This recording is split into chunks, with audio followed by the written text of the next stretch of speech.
Boa noite!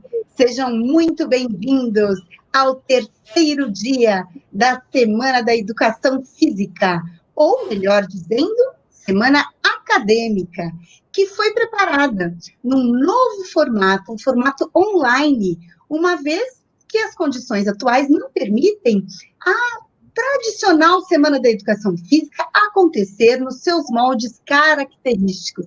Mas estamos aqui já no terceiro dia com uma atividade bastante repleta de informações, conceitos e muito conhecimento para os nossos queridos alunos. E este novo formato online, ele permitiu que estejam presentes não apenas os nossos queridos alunos do curso de Educação Física da FMU, mas também público externo, amigos, convidados, professores de fora da faculdade e também todos os alunos dos cursos da Escola da Saúde e Bem-Estar da FMU. Teremos hoje, neste período noturno, 3 palestras com a temática do esporte. E aí, o Timóteo vai poder explicar um pouquinho melhor, não é isso? Perfeito, Cris, que ótimo. E aí, retomando, essa noite a gente abre discutindo o esporte, nas suas diferentes vertentes. Vocês vão perceber que a gente escolheu esportes começando pelo mais tradicional, que é o futebol, passando depois pelo Ultimate Frisbee e depois para o esporte de inverno. Então, realmente é a pedra que a gente está querendo lapidar na noite de hoje, né? E informar para vocês que nós vamos buscar não só os profissionais renomados, profissionais que vivem isso hoje na sua rotina, eles são profissionais que atuam nessa modalidade, ou como atleta, ou como dirigente, ou até nas duas situações, como vocês verão. Mas amigos que têm um sonho de disseminar o conhecimento mediante aquilo que a gente aprendeu de manhã, né? Utilizando o esporte como estratégia educacional, tá? E aí, o primeiro que a gente tem para mostrar para vocês aqui, para apresentar, é o professor Guilherme Matarazzo, um egresso da escola, bem recente, né?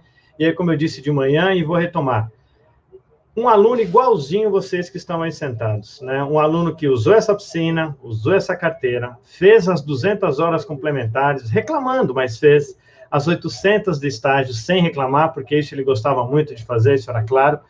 Mas durante 4 anos ele esteve com a gente. Ele fez o avião dele, montou ali junto conosco, levantou o voo. Hoje ele está vivendo nos Estados Unidos, que vocês vão ver, e tem desempenhado um papel interessante, que é o que ele vem contar para nós hoje, tá? Então, é um grande prazer e com alegria que a gente abre essa noite e eu deixo com vocês o professor Guilherme. Antes disso, eu vou contar para vocês quem é esse profissional, por que ele, de certa forma, ganhou o Green Card de vir aqui falar conosco, né? Ele hoje é mestre em gestão esportiva pela San Diego State University, ok? E ele está atuando diretamente com uma equipe de futebol, vocês estão vendo, a 20ª colocada, né, clube na MLS, né, onde ele exerce um cargo, né, muito interessante nesse clube de futebol. Ele tem atuado nas áreas de treinamento e educação, ele participou muito tempo nessa parte da Walt Disney, e aí eu quero lembrar vocês que ele era um daqueles alunos que estudava conosco e fugia 15 dias antes para atuar e não pedia dispensa de nada. Ele voltava, conseguia cumprir tudo aquilo junto com os outros alunos, sem privilégio algum. E entrou na indústria do futebol para atuar na expansão do clube dentro da comunidade internacional de Sacramento, capital da Califórnia. Então, venha participar, ouvir conosco a experiência do futebol, e agora eu chamo o professor Guilherme. Pois é, só que não é só isso, não. Ele está falando tudo do futebol, mas não é, não. Esse Guilherme que está aqui na tela, querido professor mestre Guilherme Matarazzo, também é um grande artista, é um grande músico e um grande circense, tirou 10 na prova de circo, atuou em muitos projetos sociais, não é verdade, Gui? Verdade. Bom, muito obrigado pela introdução. Estou mais do que feliz e honrado de estar aqui, revendo os professores, alguns dos professores que tanto me impactaram aqui. E, desde já, meu muito obrigado aí por essa oportunidade. Estou muito feliz de estar aqui com vocês. E, para a galera aí de casa, felicidade de estar aqui com vocês, virtualmente, mas eu estou aberto eu vou falar isso depois, mas estou aberto para me conectar com qualquer um de vocês que queira fazer isso depois, beleza? Boa palestra, Gui. Vamos lá, então. Bom, assim como o Timóteo falou, meu nome é Guilherme, Eu sou formado em Educação Física, bacharel e licenciatura na FMU. Sou formado também em Administração de Empresas pela PUC, em São Paulo. E aí, sou mestre em Administração de Empresas com ênfase em Gestão Esportiva aqui na Universidade da Califórnia, nos Estados Unidos, né? E o meu interesse hoje é compartilhar um pouquinho com vocês sobre o futebol nos Estados Unidos. Meu objetivo é compartilhar essa conversa aqui de 25, 30 minutos em 3 frentes. Primeiro, eu quero compartilhar um pouco do futebol como modalidade, do futebol como o esporte tão amado por nós e qual é o cenário desse esporte aqui nos Estados Unidos. Depois eu quero compartilhar um pouco do cenário de um clube profissional de futebol. Qual é a realidade de um clube? Quais são alguns detalhes importantes que você precisa saber a respeito de um clube profissional de futebol aqui nos Estados Unidos? E aí, por fim, eu quero compartilhar um pouquinho da minha trajetória e da minha experiência, dividir algumas dicas e algumas coisas que foram importantes na minha trajetória. Eu acho que eu tenho uma trajetória ainda grande pela frente, assim como muitos de vocês, eu estou começando, mas eu acho que eu posso dividir algumas das coisas que me ajudaram a chegar aqui, né? Então, vamos lá. Primeiramente, eu queria introduzir alguns princípios que a gente vai falar durante essa apresentação, para que fique bem claro, né? Não se preocupe se você não é uma pessoa que tem familiaridade com o inglês, por isso que eu estou fazendo isso, e fique à vontade para fazer perguntas aí no chat, se houver qualquer problema aí no meio do caminho. Mas eu queria colocar alguns termos para a gente aqui. Major League Soccer. A Major League Soccer é a primeira divisão, basicamente, a liga de futebol tradicional, nosso futebol, soccer, nos Estados Unidos. E eu queria fazer essa separação também. Quando a gente fala de futebol, nós vamos falar de futebol nos Estados Unidos. Em português, nós usamos o termo futebol americano para falar do esporte americano, né? Que aqui nos Estados Unidos se chama football. E o que a gente vai falar hoje é do soccer, do nosso futebol, a paixão dos brasileiros e como esse esporte se insere aqui no contexto americano. Bom, assim como é importante o aquecimento para o exercício físico, eu quero aquecer a nossa discussão aqui com alguns pontos principais sobre o esporte. 42 bilhões, 480 milhões é o valor total, é a soma do valor de todos os clubes de primeira divisão na Major League Soccer. Vou repetir, 42 bilhões, 480 milhões é a soma do valor de cada um dos times que faz parte da primeira divisão nos Estados Unidos. Só para você ter uma ideia, aonde o esporte está, o valor total dos clubes do Campeonato Brasileiro somados é de 7 bilhões de reais, o que é uma diferença aí de... aqui nos Estados Unidos, o valor total é quase 6 vezes maior do que no Brasil, que é um campeonato e um país estabelecido, né, no futebol e no business do futebol, no negócio do futebol, né? Outro ponto, 16,6 milhões. Este é o número de jovens praticantes de futebol acima de 6 anos hoje em dia. Para você ter uma ideia também, esse número é maior do que a população de 3 dos principais países hoje como potências internacionais no futebol: Uruguai, Portugal e Bélgica. Eu pus aí as populações para a gente dar uma olhada, mas vocês sabem como esses países são países muito fortes. Inclusive, recentemente, eu vi uma pesquisa dizendo que a Bélgica foi votada o melhor time do mundo na frente da França e do Brasil. E o meu ponto aqui é simplesmente o futebol está num nível muito interessante e significativo aqui nos Estados Unidos. Bom, e o que a mídia fala do futebol aqui, né? Eu separei um trechinho aqui de uma reportagem feita pela Bloomberg, que é uma revista mais focada na área dos negócios, e aqui está o título. Não se preocupe com o inglês muito não, mas eu vou te falar o que é. Aqui é a tradução. O futebol é o futuro dos esportes na América. Apesar de ser hoje, aí sou eu que estou falando, apesar de ser hoje o 4º esporte atrás da NFL, que é o futebol americano, da NBA, que é o basquete, e da MLB, que é o beisebol, então, apesar de estar atrás do basquete, futebol americano e beisebol, o futebol tem um crescimento maior em termos de negócio do que todos os outros esportes nos Estados Unidos. ele é, na verdade, o primeiro em termos de crescimento de negócio. Então, vamos lá. Para mostrar para vocês agora, eu queria que você desse uma olhada na quantidade de clubes de primeira divisão que foram inseridos na primeira divisão, que entraram na primeira divisão nos últimos anos aí, ao longo da existência da primeira divisão dos Estados Unidos.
Perfeito. Bom, agora que eu te dei uma visão geral do impacto do futebol e de quanto ele já é expressivo aqui nos Estados Unidos, vamos dar uma olhada numa breve história do futebol aqui nos Estados Unidos. O futebol foi introduzido na década de 70 por uma liga, por um campeonato, uma instituição chamada NASL, North American Soccer League.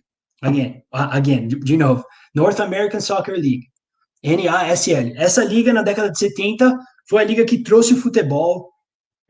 O negócio começou para ser a primeira divisão do futebol e trazer o que já era no mundo todo o esporte principal, né? Para o americano que não tinha essa perspectiva, não tinha conhecimento do futebol em si e tinha sua preferência em outros esportes, como o basquete, futebol americano e o beisebol, que chegou naqueles tempos a ser o primeiro esporte dos Estados Unidos.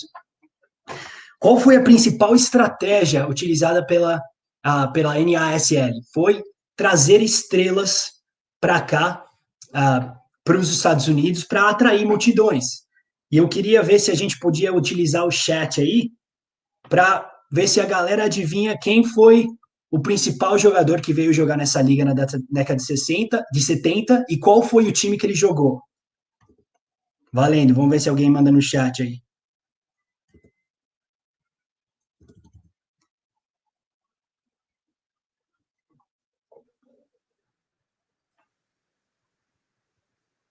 Gui, eles estão escrevendo. Pode compartilhar sua tela que a gente te conta, tá, Gui? Pode voltar à apresentação. Ó, eles estão dizendo aqui Pelé. E qual o time, Cris? O time não apareceu. Apareceu Pelé no Cosmos. Apareceu, Cosmos. Cosmos, muito bem, muito bem. Ela que sabe tudo de futebol, desculpa aí, gente. Não, top, muito bem. Cosmos, Pelé no Cosmos, muito bem quem falou. E olha a pessoa que veio formar a liga aqui nos Estados Unidos, hein? O nosso grande rei Pelé. O Pelé veio para cá para ser o atleta mais bem pago do mundo. Muita gente acha assim, nossa, o Pelé veio jogar nos Estados Unidos, que nada a ver, né? Veio se aposentar lá, mas ele fez uma grande jogada e para os americanos também foi uma grande jogada. O Pelé conseguiu atrair multidões nos estádios. Infelizmente, por causa dessa mentalidade em crescer o negócio, em crescer o futebol, simplesmente investindo em jogadores e gastando muito dinheiro, a NASL se tornou insustentável. Ela começou a ter uma incompatibilidade de gastos com aquilo que ela ganhava, né? E começou a gastar muito dinheiro e os times começaram a competir para ver quem trazia mais estrelas, quem gastava mais. E isso se tornou o crescimento dessa liga, da NASL, muito insustentável. Infelizmente, no final da década de 80, a liga se fechou, acabou, praticamente o futebol acabou, mas ela foi fundamental para despertar aquele início da paixão, do interesse do americano pelo esporte. E ela foi tão importante nesse sentido que ela fez com que a FIFA desse aos Estados Unidos o direito de hospedar a Copa do Mundo de 1994, que quem ganhou foi o Brasil.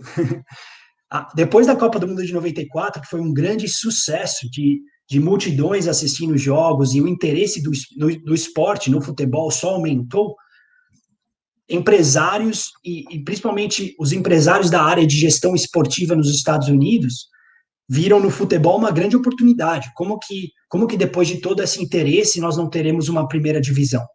A partir daí nasceu a Major League Soccer, que eu comentei lá no começo, que ela é a primeira divisão do futebol nos Estados Unidos. Ela nasceu em 1994 e teve a sua primeira temporada em 1996. A Major League Soccer começou e foi se desenvolvendo, mas ela teve muita dificuldade nos primeiros anos. Ela só tinha 10 equipes, ela foi, desculpa usar a gíria, mas ela foi capengando ao longo dos anos, até que em 2007 eles conseguiram fazer uma grande jogada de negócio, que também foi similar ao que a NASL fez. Trouxeram uma outra grande estrela, que na minha opinião nem se compara ao Pelé, mas em termos de negócio, em termos de influência, ele se compara, é muito forte, né? A imagem do Beckham. O Beckham veio para a Major League Soccer em 2007 para jogar no LA Galaxy, e realmente ele transformou a liga, porque a partir daí, todos os times lotaram estádios para assistir o Beckham, mesmo em jogos que não era na casa do Los Angeles Galaxy. O Beckham teve alguns problemas, ficou machucado por um tempo, mas mesmo assim, em termos de negócio, a imagem do Beckham foi muito importante para o crescimento da liga, que foi, esse foi um divisor de águas aí, a entrada do Beckham em 2007 como uma estrela de porte aí mundial, né? A partir daí, a liga conseguiu estabelecer um crescimento mais contínuo e também um sucesso. Tanto que hoje o Beckham, ele é dono de um time que está jogando na MLS, na Major League Soccer. E ela foi adicionando vários times a partir daí. Ela começou só com 10, como eu falei. Hoje em dia ela já tem 30 e tem planos para expandir. Então vamos falando no hoje, vamos dar uma olhada em como está a Major League Soccer, como está a MLS hoje.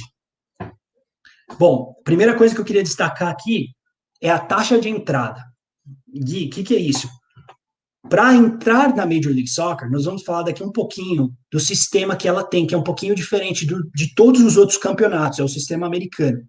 Os clubes são franquias, eles têm que pagar para a MLS, para a Major League Soccer, tem que pagar para entrar. Mas eu quero que vocês prestem atenção nos valores. Em 2002, o Toronto FC foi um dos times que entrou na Major League Soccer. Ele pagou 10 milhões de dólares para entrar. 10 milhões, bastante dinheiro. Em 2015, o Orlando City, que eu acho que alguns de vocês, ou muitos de vocês podem conhecer, pagou 70 milhões. O Orlando City, a propósito, o dono do Orlando City é um brasileiro, Flávio Augusto da Silva, que é também o criador da WhatsApp, um grande empresário aí no mundo inteiro, né? E o Flávio pagou 70 milhões para entrar em 2015 e se juntar à MLS. Olha o avanço de 2015 para 2020. Em 2020, o último time, que se chama Charlotte FC, pagou 325 milhões para entrar. Nós estamos falando aqui de 325 milhões, mais ou menos 1,8 bilhões de reais, só para entrar. Fora o custo de construir estádio, de fazer outras coisas. Né? Então, por isso você vê o avanço. Esse é um dinheiro que vem para a MLS que ela vai usar para continuar crescendo e melhorando o futebol, em jogadores, em produtos, em muitas coisas, em experiências, em entretenimento. Né? Segundo ponto, a MLS hoje tem o 8º maior público do mundo. Como você pode ver nessa tabela aqui que eu tirei da Statista em 2020, nós temos as principais ligas do mundo, o Campeonato Brasileiro está em 7º, e olha como ela já está próxima da Liga Mexicana, da Liga Francesa e do Campeonato Brasileiro.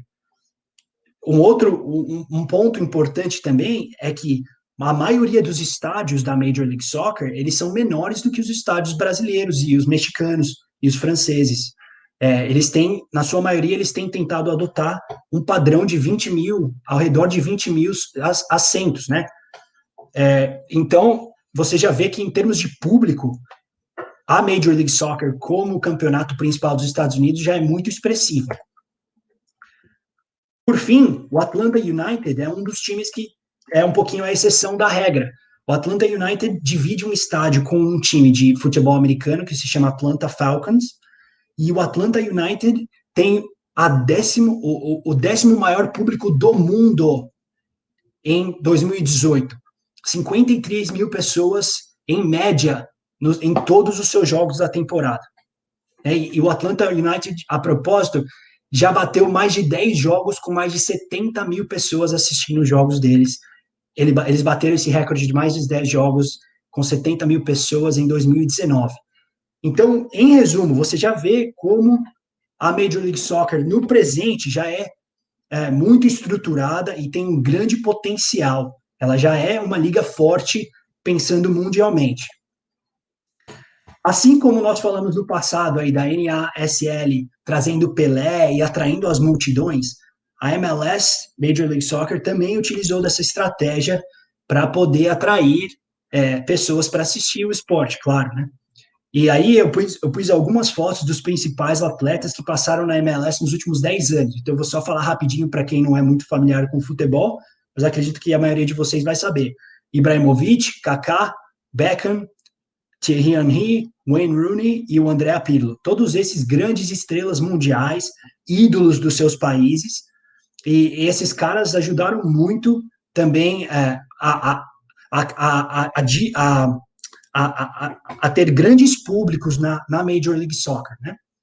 Mas o interessante esse é o presente da Major League Soccer. Ela ainda tem um pouquinho essa conotação de uma liga onde os grandes atletas são só alguns por time e na grande maioria eles vêm já numa idade avançada. A MLS tem essa ideia, essa conotação de uma liga de aposentadoria, né? Onde os caras vêm para terminar a carreira, como foi o caso do Kaká. Mas, pelo contrário, o futuro é muito diferente. A perspectiva de futuro da Major League Soccer como empresa, como organização e visando o crescimento, está com os olhos fixados em outras coisas. Os olhos da Major League Soccer estão fixados em formar um sistema de academias e desenvolver atletas jovens. Então, agora todos os clubes estão sendo dirigidos e, assim, tendo um coaching para desenvolver os seus próprios sistemas de formação de atletas. E a ideia da MLS não é só desenvolver atletas que são americanos, é desenvolver atletas que são também de fora do país, trazer sul-americanos, trazer europeus, trazer vários atletas jovens para que eles floresçam e joguem o melhor futebol deles na Major League Soccer. Então, só para vocês terem uma ideia, hoje em dia existem mais de 3 milhões de jogadores federados, de acordo com a Federação de Futebol Americana. Esse é um número muito expressivo, porque eu não estou falando aqui de jovens que praticam futebol. Eu estou falando de jovens federados. É a mesma ideia de federação do Brasil, onde você é registrado, você treina várias vezes por semana e joga no final de semana. O sistema amador já é muito intenso e os americanos também têm buscado a expertise de vários modelos de muito sucesso no mundo, como o espanhol e como o inglês, e também o holandês. Outra perspectiva de futuro da Major League Soccer é o futebol feminino. Aí você tá vendo a Megan Rapinoe, uma das principais atletas dos Estados Unidos, e para quem não sabe, a Copa do Mundo de 2019 de futebol feminino teve 1 bilhão de telespectadores. 1 bilhão de telespectadores. Nós estamos falando aqui de 1/7 do mundo assistindo a Copa do Mundo feminina. Então vamos lá, futebol feminino crescendo. Além disso, de 7 edições, os Estados Unidos ganharam 4. A seleção dos Estados Unidos de futebol feminino tem 4 títulos mundiais. E a perspectiva do futebol feminino é muito encorajadora. Vários empresários e várias equipes, inclusive aqui eu estou trabalhando hoje, têm plano de, nos próximos 2 a 5 anos, criarem suas equipes profissionais de futebol feminino e realmente fazerem um investimento gigante na liga de futebol feminino para desenvolvê-la como a Major League Soccer se desenvolveu. Isso aqui é uma frase do presidente da Major League Soccer. A ideia, em resumo, é fazer os Estados Unidos virar uma nação do futebol. É um objetivo bem ambicioso, como você pode ver. Nós, brasileiros, sabemos, nós somos nação do futebol, nós sabemos como o futebol está dentro de nós, é uma paixão que quase não dá para escolher diferente, né? E eles têm essa mesma ambição de fazer o esporte fazer essa liga ser a primeira dos Estados Unidos, fazer esse esporte ser o número 1 em várias perspectivas. É um objetivo bem ambicioso, claro, eles ainda não estão lá, mas eles têm essa ambição e estão traçando objetivos para chegar lá. E como eles querem chegar lá?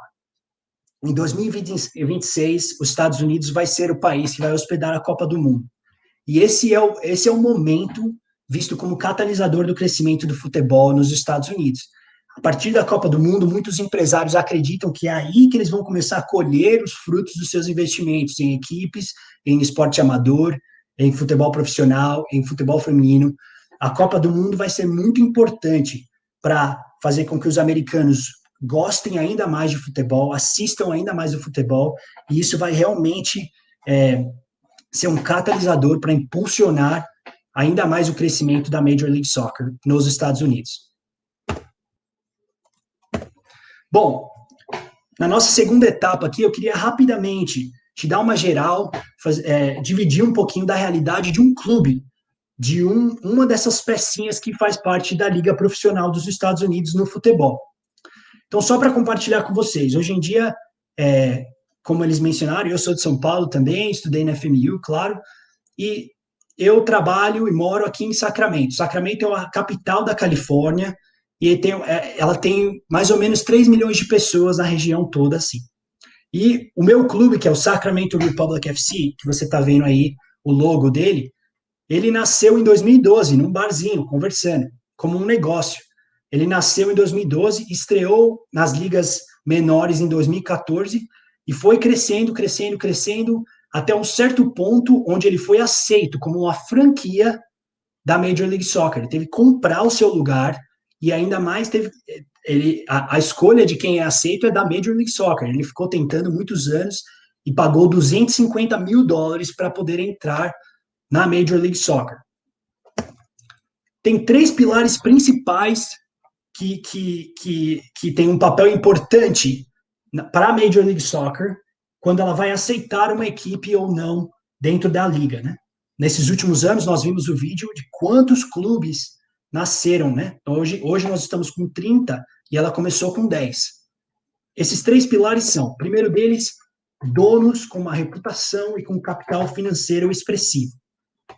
A Major League Soccer está buscando pessoas que têm a expertise dentro do futebol ou dentro de outros esportes, né? Mas têm experiência e que também tem um grande capital financeiro para suportar o clube caso ele passe necessidades financeiras.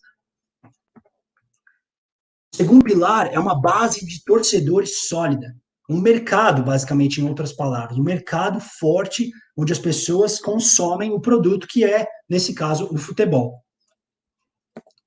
Em terceiro, a MLS requer de todas as equipes que entram na MLS a construção ou adaptação de um estádio específico de futebol. É importante destacar que essas 3 áreas são o que estruturam o sucesso da Major League Soccer e que estabelecem a diferença entre a Major League Soccer e aquela liga lá atrás, a NASL, onde o Pelé jogou. Eles tentam assegurar que os donos vão ter dinheiro para segurar os times que têm dificuldade financeira. Então, os donos têm que ter muito dinheiro.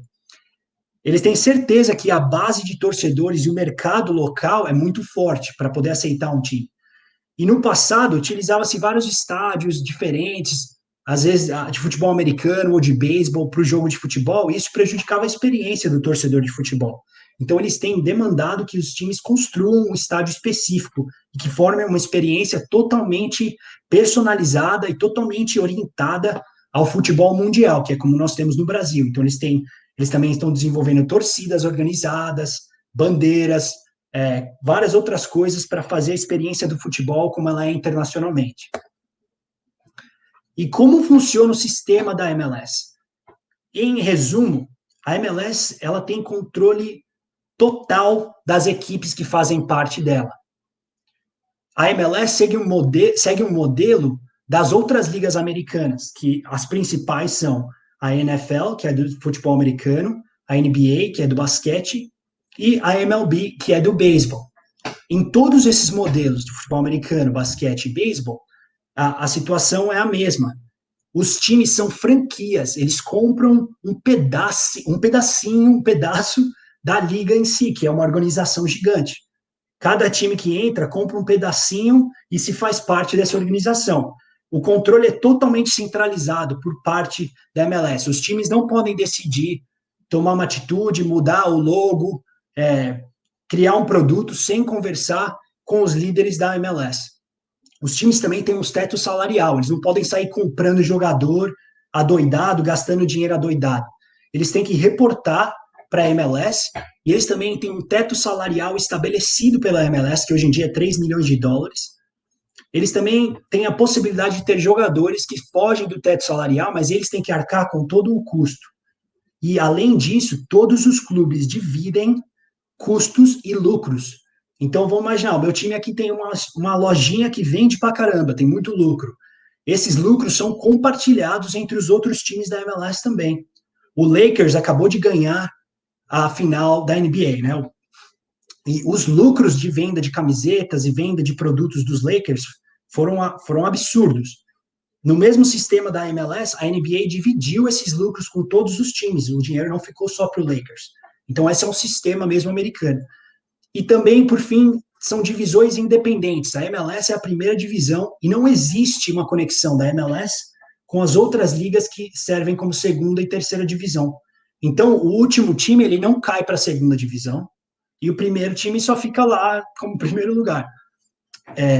E, por sinal, o último time, além de ele não cair para a segunda divisão, ele também tem possibilidade de pegar o primeiro jogador, os melhores jogadores da liga universitária, para melhorar o seu time na próxima temporada. E isso também é uma atitude da MLS para que os times fiquem equilibrados, para que as partidas sejam com emoção, equilibradas e com bom futebol, para que, de modo geral, todos os times sejam erguidos e tenham crescimento.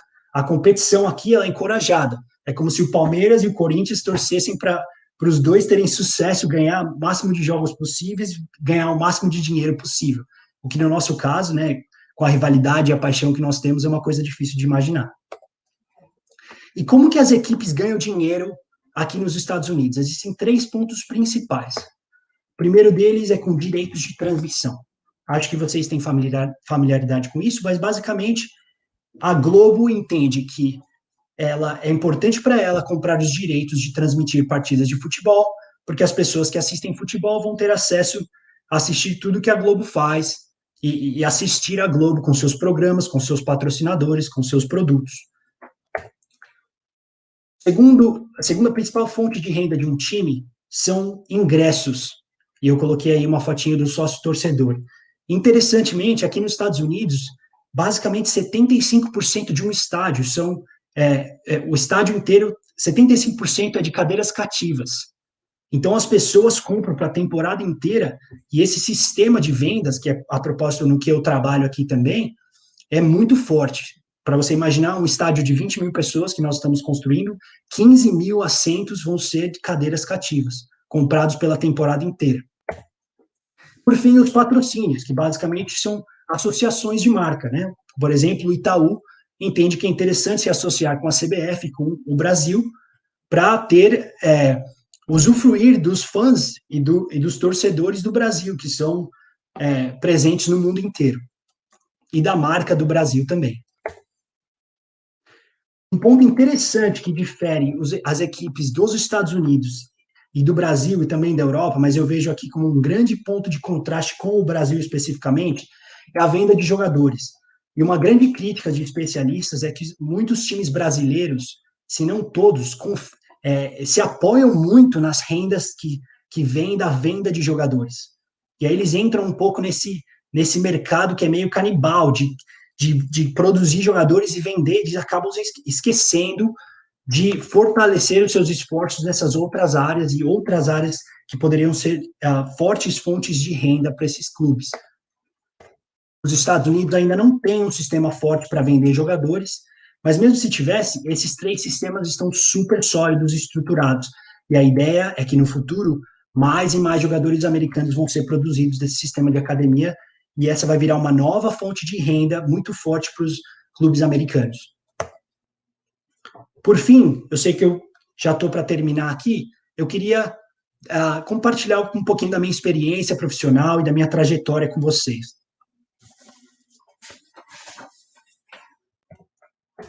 Eu vejo hoje 3 áreas de atuação para o profissional de educação física que tem interesse no esporte. A primeira delas, e a mais diretamente relacionada à sua formação de profissional de educação física, é a área técnica.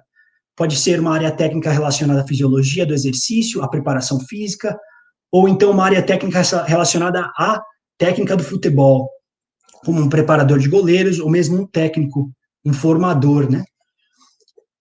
A outra área que eu vejo é a gestão esportiva, que é onde eu estou hoje. Essa demanda uma formação mais específica, uma especialização no caso de vocês.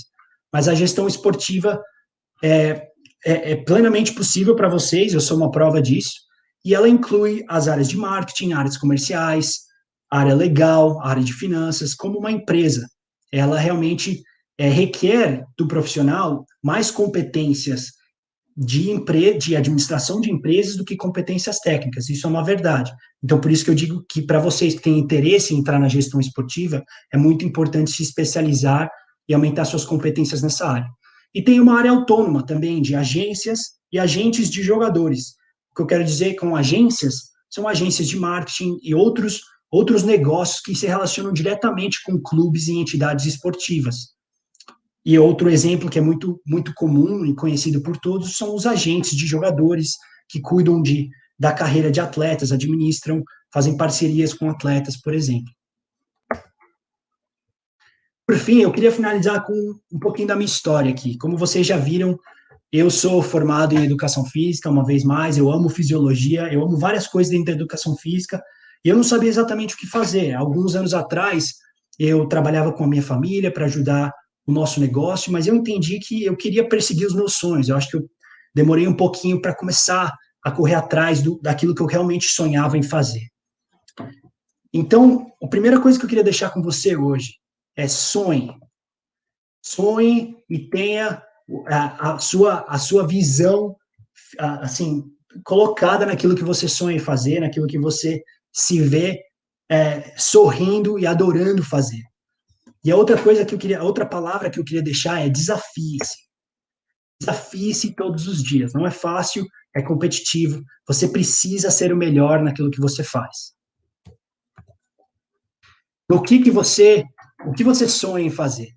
O que você poderia se desafiar mais em ser melhor? Então, eu acho que eu queria finalizar com 3 áreas onde eu vejo que é importante desenvolver para poder chegar aqui onde eu cheguei. Eu ainda tenho muito para percorrer, mas eu vejo que a indústria esportiva requer essas 3 áreas. A primeira delas é investir. Invista no seu talento, na sua competência e naquilo que você é bom. Encontre o seu talento, aquilo que você tem prazer em fazer e invista. Não seja um mediano, não seja um ok, seja o melhor. Conheça de fisiologia, conheça de treinamento esportivo, conheça de natação, conheça de gestão esportiva, conheça e seja o melhor, invista em você e no seu sonho, na sua competência principal, naquilo que você tem talento. Segundo, se relacione. Isso é o que é chamado também de networking. A indústria esportiva depende de networking, que é basicamente contatos que você tem, mas o networking nasce do relacionamento. Ninguém chega e alcança os seus objetivos sozinho. Nós precisamos de outras pessoas, nós precisamos de oportunidade e precisamos dar oportunidade para outras pessoas.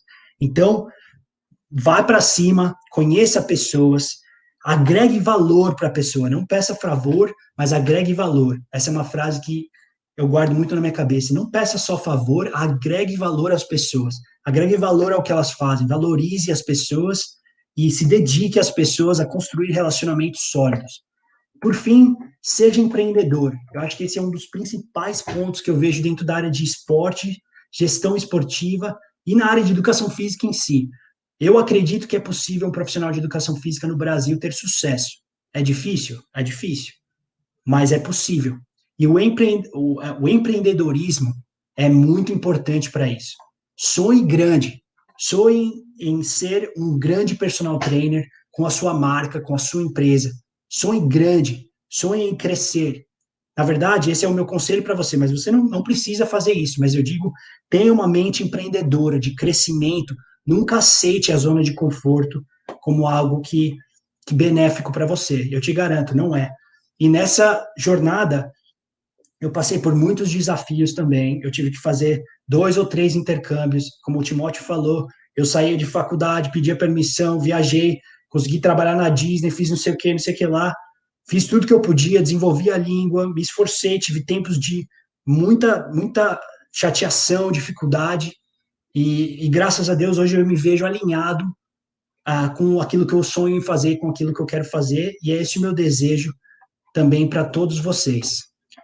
Muito obrigado por me ouvir, eu gostaria muito que isso fosse pessoalmente, para que eu pudesse olhar para o rosto de cada um, e eu deixo aí meu LinkedIn, o meu Instagram também, quero já deixar que eu estou aberto a me conectar com cada um que gostaria de se conectar comigo e aprender e dividir mais. Eu não sou o dono da verdade, adoraria aprender mais de você também, compartilhar um pouquinho mais de tempo. Então, fique à vontade de se conectar comigo. E agora, com muito prazer, eu abro para as perguntas aí, por alguns minutinhos. Nossa, Guilherme querido, esse é o querido professor mestre Guilherme Matarazzo. Como que é que eu anotei aqui na agenda, né? Não peça favor, agregue valor. Sensacional. Entre várias outras frases aqui, que espetáculo.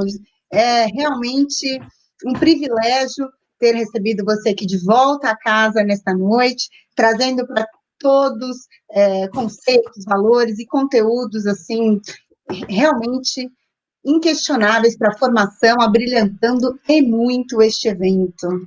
Agora o professor Timóteo vai aqui trazer para você algumas perguntinhas que já foram colocadas aqui no chat, tá bom? Obrigada, querida. Perfeito, um prazer, obrigado, Cris. As perguntas são muitas perguntas, tá? Então, quanto mais sucinto você for, mais chance a gente tem de agradar a maioria deles que estão aqui, tá? Então, beleza. Olha só essa daqui, sobre categoria de base. Mestre, boa noite. Por quando os times começaram a desenvolver sua própria categoria de base, draft deixar de existir? Ótima pergunta, Pedro. Isso é um assunto que está sendo tratado aqui muito, com muita força. E o seu ponto é muito bom. Gente, por que ele está fazendo essa pergunta? O draft é o sistema de pegar jogadores da universidade. Ele já vem com 22, 23 anos, jogava na universidade e vem jogar na liga principal, não? Como se fosse no Campeonato Brasileiro. Se os clubes começam a ter academias e estão formando atletas, é um pouquinho de canibalismo. Eles vão começar a trazer mais jogadores que foram formados na casa, vão começar a pegar menos jogadores do esporte universitário. Pedro, isso é uma pergunta um pouco incerta ainda. O que eu falei, eu acho que já respondi um pouquinho. Sim, você está certo. Existe um risco de diminuir o número de jogadores do esporte universitário. Existe também uma possibilidade de que o nível universitário seja maior e isso potencialize também os jogadores universitários, porque hoje também existe essa crítica de que o nível universitário é muito mais baixo do que a liga principal.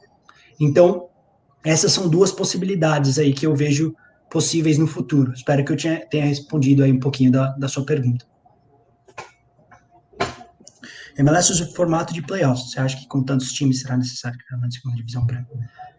Nossa, grande pergunta, Paulo. Essa é uma discussão que eu estava tendo ontem com um amigo meu aqui. Eu acho que vai ser inevitável. Criar uma segunda divisão vai ser inevitável por causa do crescimento. Contudo, hoje em dia, não cabe uma segunda divisão. Se você pensar, esse sistema controlador é o que faz com que os clubes tenham sucesso. O clube não pode sair gastando, ele não pode sair comprando jogador. Quando você começa a abrir times de segunda divisão, potencial financeiro, o interesse do americano, do torcedor, é muito diferente. E aí abre uma disparidade muito grande.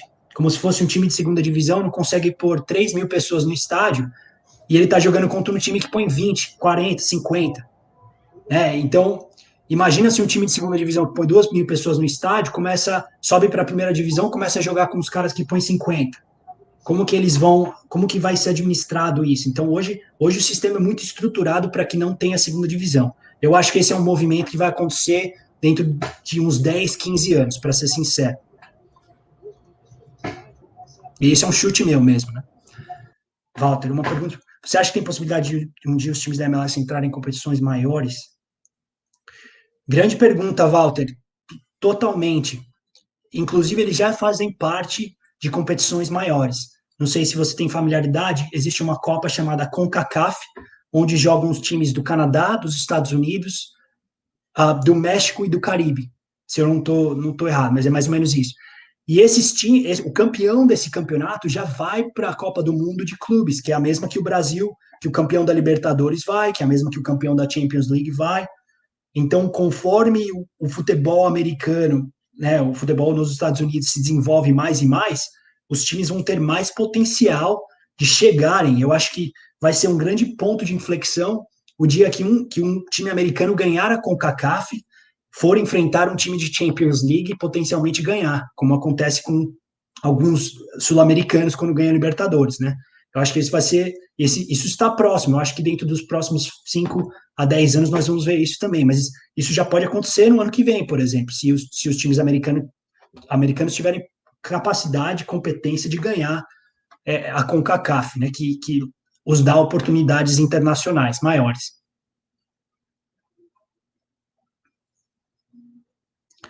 Qual seria o maior atrativo para manter o grande jogador na liga?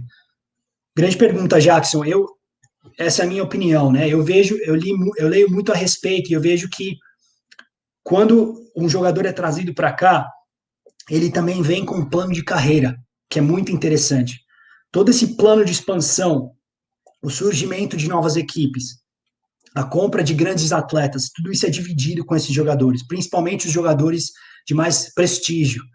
Então, eu acho que se vê aqui nos Estados Unidos uma grande possibilidade de fazer parte desse crescimento. Por exemplo, o Higuaín é um grande jogador que hoje está jogando no time do Beckham, que é o Inter Miami, e ele veio para cá, eu entendo também com a perspectiva, talvez de se aposentar, mas de ficar aqui alguns anos, potencialmente estabelecer um negócio, potencialmente migrar para uma posição técnica dentro de um clube, ou então por esses jogadores terem potencial financeiro muito forte, de potencialmente abrir um novo clube, né, e começar um empreendimento aqui. Então, eu acho que esse é um atrativo atualmente. Para os jogadores mais velhos, para os jogadores mais jovens, a Liga está para superar, esses números que a gente falou um pouco, a Liga está para superar campeonatos muito fortes, como o brasileiro, como o mexicano. Então, conforme o nível sobe, o plano é que esses jogadores tenham maior exposição de venda para a Europa, de venda para outros países, e pela perspectiva de crescimento geral, de quanto dinheiro e quanto investimento está envolvido aqui na indústria do futebol, é muito atrativo para um jogador fazer parte de tudo isso.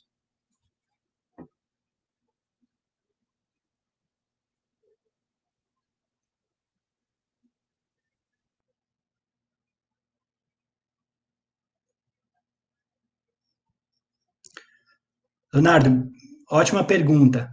Só ótimas perguntas. Eu falei isso para todos, mas realmente acho muito boas perguntas. Bom, eu acho que é impossível aplicar o modelo americano no Brasil. Primeiro, eu acho que é impossível. Segundo, eu acho que é errado. A gente tem que entender as culturas e a gente tem que fazer o melhor plano de negócio, o melhor modelo de negócio, adaptando-se à cultura e à história do país. Hoje em dia é possível formar um sistema no Campeonato Brasileiro como é aqui, mas é possível tirar lições e aprender com o sistema de gestão americano. Então, por exemplo, a minha maior crítica é quando clubes se apoiam muito na venda de jogadores para geração de receitas e eles ficam limitados. Outro exemplo de um mau comportamento de gestão é a construção de estádios que são mais caros, por exemplo, do que o time pode pagar. Eu vou só dividir, eu sou corintiano. O Corinthians tem tido dificuldade financeira por causa do estádio que construiu, né? Falando bem a grosso modo.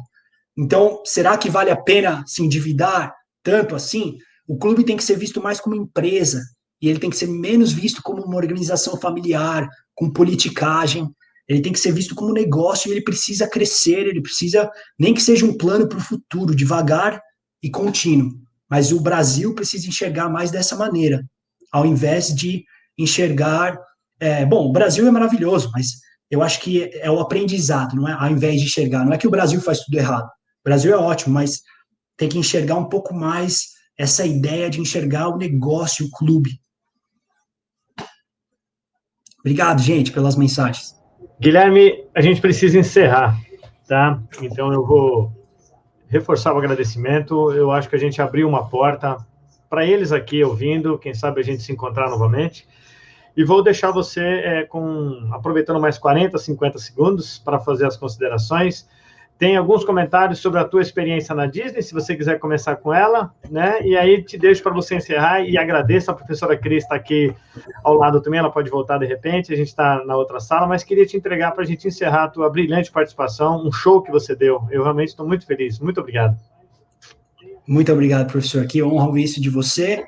E, bom, como eu falei, gente, eu vou estou tentando olhar nos seus olhos pela câmera aqui. Se conecte comigo, LinkedIn, Instagram, já deixei aí, manda mensagem para mim, estou falando, manda mensagem que eu te ajudo, a gente compartilha mais, adoraria criar mais relacionamento com vocês. Bom, experiência da Disney foi um intercâmbio sensacional, você faz um intercâmbio trabalhando, eu tive a oportunidade de trabalhar no entretenimento da Disney, por 3 meses, ganhando em dólar, e tendo a oportunidade de me sustentar lá também. Claro, tive o apoio da minha família, mas existem grandes oportunidades de intercâmbio como essa, onde você não precisa, não é a coisa para quem é rico. Você pode muito bem fazer um intercâmbio e se bancar e se sustentar e desenvolver as suas competências e principalmente o inglês, que é algo que abre portas para o mundo inteiro. E foi assim que eu escolhi desenvolver o inglês, trabalhando e tentando fazer intercâmbios e, claro, estudando durante muitos anos.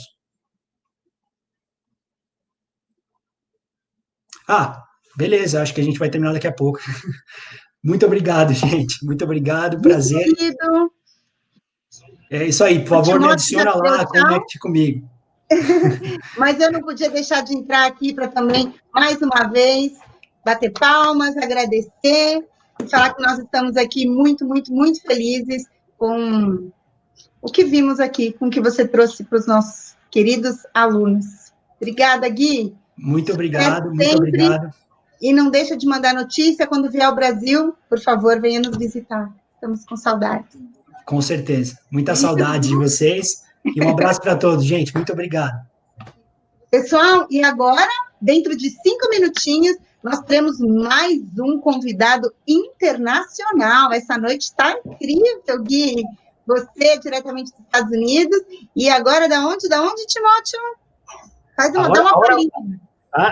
Muita gente falou do teu inglês aqui, perfeito. Agora vamos cambiar a pronúncia, vamos aprender um pouquinho de espanhol.